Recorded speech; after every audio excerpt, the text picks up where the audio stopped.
Ilagay ang ulo ng hipon pababa sa isang bote ng mineral water, punuin ng tubig hanggang 70%, higpitan ng takip at ilagay sa ref. Mananatiling fresh ito ng 1 taon. Bumili ng sobra-sobrang tokwa at hindi maubos. Maglagay ng kaunting asin sa isang mangkok, ilagay ang tokwa, at punuin ng pinalamig na pinakulo ang tubig. Itago sa ref at hindi ito masisira ng 10 araw.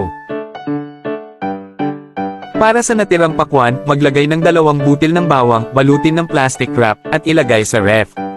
Mananatili itong fresh ng ilang araw.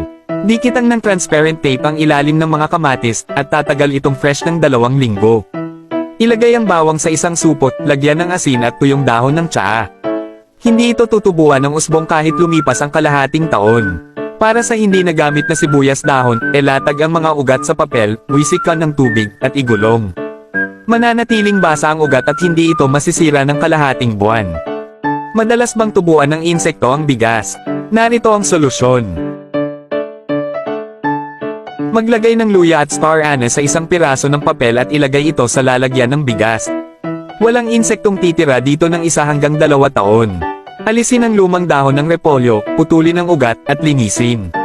Sa isang mangkok, haluin ang asin, asukal, at puting alak.